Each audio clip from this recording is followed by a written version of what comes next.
Welcome to Coruzant Technologies, home of the Digital Executive Podcast. Welcome to the Digital Executive. Today's guest is Tanya Haig. Tanya Haig is a passionate advocate for protecting children from harm. Through her work as co-founder of Parents Against Child Sex Abuse, or PACSA, Tanya identified a need to elevate parents' voices addressing child protection. After 5 years taking on one of the toughest epidemics impacting children, Tanya has disrupted the child protection space, launching the hashtag Kids2 movement in November 2021. Beyond the hashtag, Kids2 builds on child sex abuse, online safety, and child poverty. Tanya's commitment to this work reflects her tenacity in solving for these areas.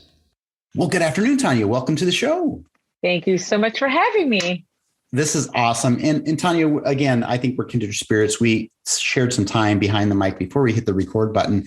But I love TEDx speakers because I've learned every TEDx I've listened to, and I've listened to probably 1,000, is I love the messages and the speakers that get up there and present their material to really a global audience, right? We live in a digital world. So thank you for everything you've done. And I appreciate you jumping on. And we're going to jump right into the questions here. So Tanya, let's talk a little bit about your career. You've had an amazing career in marketing, advertising. You're a serial entrepreneur.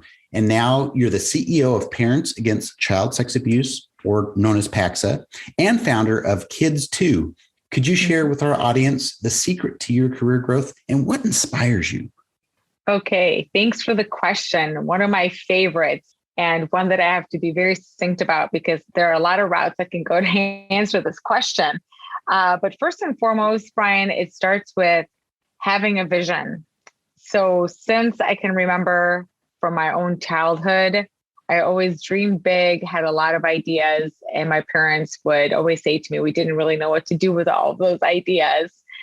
So even when I felt like I didn't have support for my ideas, I never let that get in the way. And having vision and big ideas and surrounding myself with the people who support me in my ideas, and in this case, my spouse, my husband, certainly helps, along with, having a roadmap on how to deliver on my vision, whatever that component of my vision might be. They're not always so linear, but I do try to really lean into what's being presented in front of me and evaluate things strategically and feel into my decisions to help me get there. But I will say that the vision piece, the roadmap, I've always been very goal oriented, starting with just very foundational, like New Year's resolutions. I'm that person. I've always had goals. And last but not least, one of my, secrets that's pretty much known for those who've worked with me is I'm an absolute ninja when it comes to execution. So it's great to have ideas and you're at 20,000 foot level, to what I call landing the plane in execution is critical to be able to, see your vision come to life. I love that. And what's really interesting is the fact that you're one of those planners. You've got your vision, you've got things that you need to get in a certain, chronological or sequential order, and you get things done. And I like that. So thank you for sharing. Do appreciate that. I didn't share with you what inspires me though. Can I answer that one still? Yeah, absolutely. Go for it. Oh my gosh. I'm also, I seek inspiration from so many places. And the older I get, the more I'm into my projects, the more I literally will travel for inspiration, which is how it got me to New York City, where I'm recording this with you right now. I'm Chicago based, but there's something happening here that drew me in, and I needed inspiration and I needed to meet this one person, and I'm here and I'm doing it. And I was like, yep, it's exactly what I needed to get from this experience. But basically what inspires me, Brian, there's so many things, but at the core, I'm going to say to you, it's people, it's humanity. I love meeting people. It can be someone could be the valet driver. It could be someone in the subway. It doesn't matter where. My Uber drivers, I love my Uber drivers. I always engage in conversation. I always come out of it learning something new or getting a kernel of inspiration, and I'm off to my destination. So we'll say that connecting with people is really important to me. And I'm really motivated by other people's stories and their struggles and how perhaps they've been able to overcome. Thank you. I always say this, but people are really what inspire me. And if as we jumped on earlier this evening, just getting to meet somebody new, and we talked about some of your background and your TEDx and so forth, is that's what really gets me going. And I've told every guest I think on the show that people are really what get me going in the morning. So thank you for sharing that. And so we're going to jump a little bit about technology. We're a technology platform, but wanted to ask how you feel technology impacted child safety during the pandemic. And did you see any trends take place? And kind of to follow up that, how did the pandemic impact your business strategy?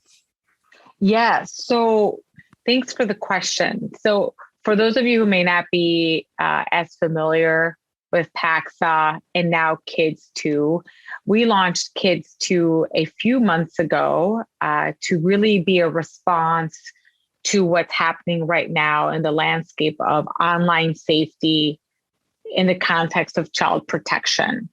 And what really blew the doors open of this topic of online safety and child protection has been the pandemic and the children having more access to technology, all of us having more access to technology. I think I looked at this one report that said that the use of digital platforms went from 40% to 100%. This was by the U.S. National Library of Medicine, where they were assessing the impact of COVID-19 in the digital age. So we all know that, we know that from our own personal experience and the data that usage increased, and that includes children, especially because of the educational platforms or schools pivoting to virtual, right? So before, parents had a lot more limitations and limits for their children, how to use the iPad, when to use the iPad. Then next thing you know, kids had a lot more access on a regular basis. So we rolled out Kids 2 first as a movement, and now we've evolved it as a broader organization name where we can tackle on these child protection issues. So huge lift with respect to some of these safety concerns. And as a parent, like I mentioned to you, I lived it, and also developing other presentations for some other partners in the nonprofit sector that deal with exploitation and child exploitation. I did this one presentation called Drop the Emojis, how and why social media dangers are real for children. And what happens is that with more access to the iPad, gives the kids more access to games and social media platforms. And the data shows that children, by having easy access to these platforms and connecting with strangers, or even just using it as a way to be more vulnerable with people that they don't even know they're having a bad day. They're talking about the stress at school, something bad's happening at home.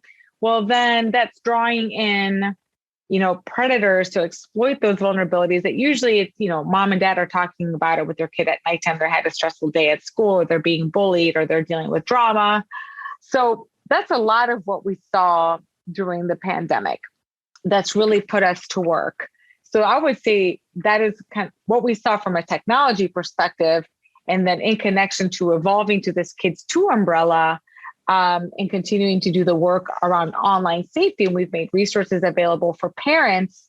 From an organizational perspective, we've had to pivot like a lot of other nonprofit organizations. So most organizations tend to rely on in-person events, whether it's to sell in a program, to have a fundraiser.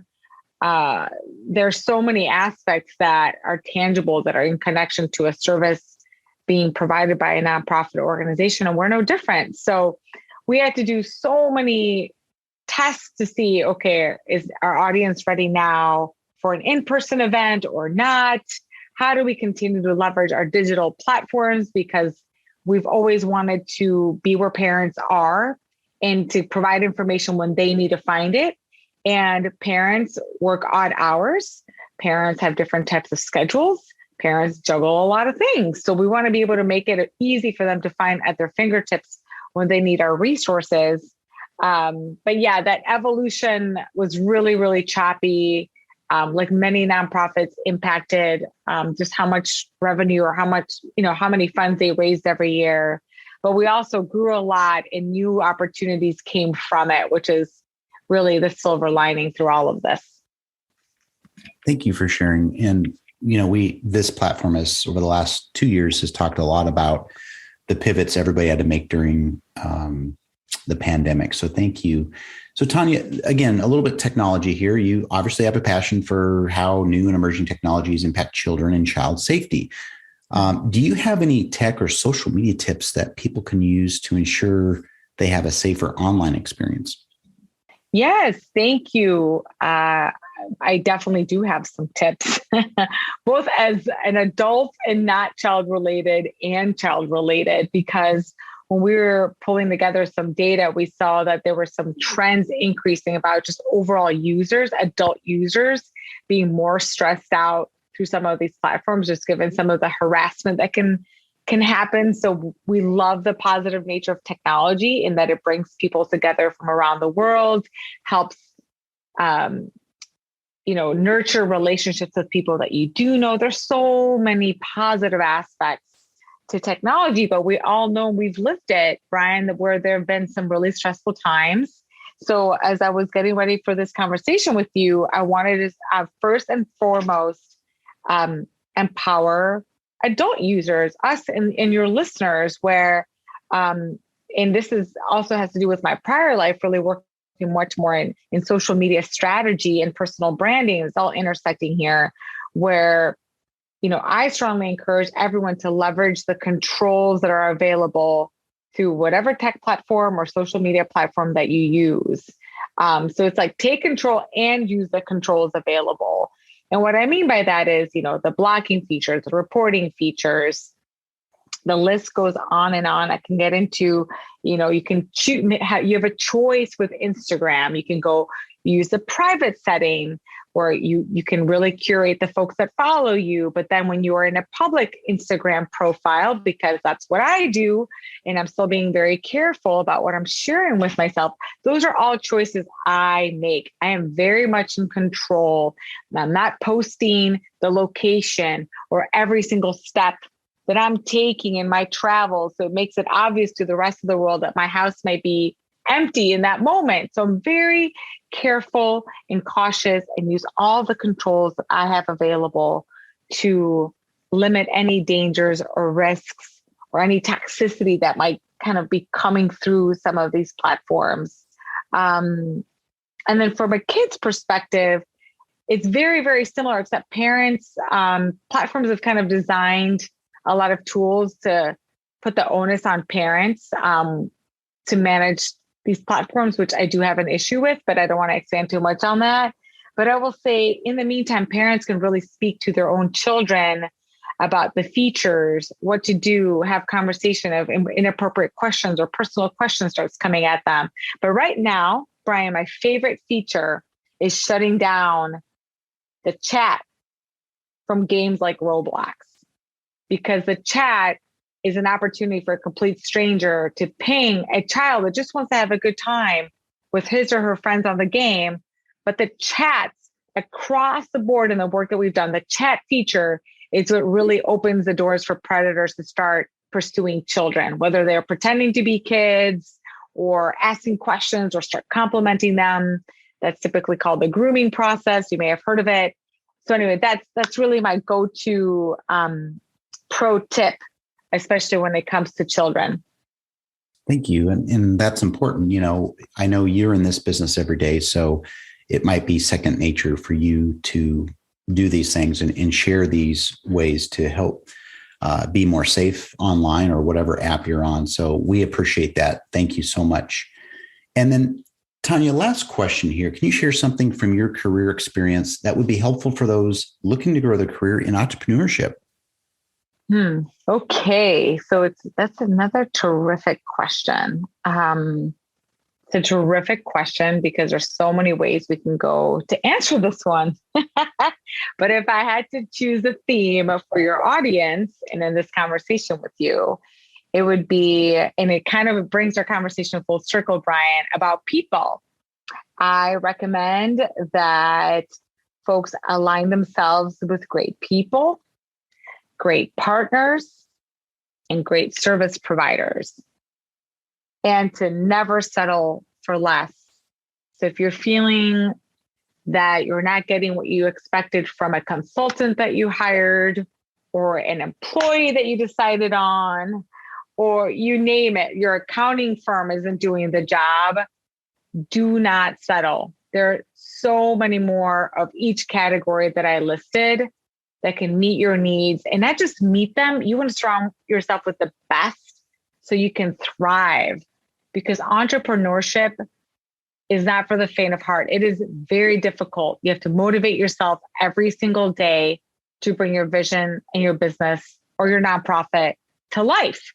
So when things get tough, if you've got the right people in place, it'll help you with those bumps or the curbs on the road to overcome, because there are going to come no matter what. You just don't know what they are.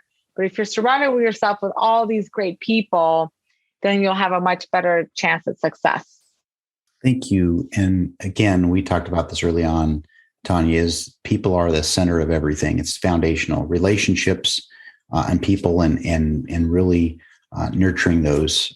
So I appreciate, again, your time, the gems you've shared with us and our audience tonight. So thank you again. And Tanya, it was a pleasure having you on today, and I look forward to speaking with you real soon. Thanks so much, Brian. Bye for now.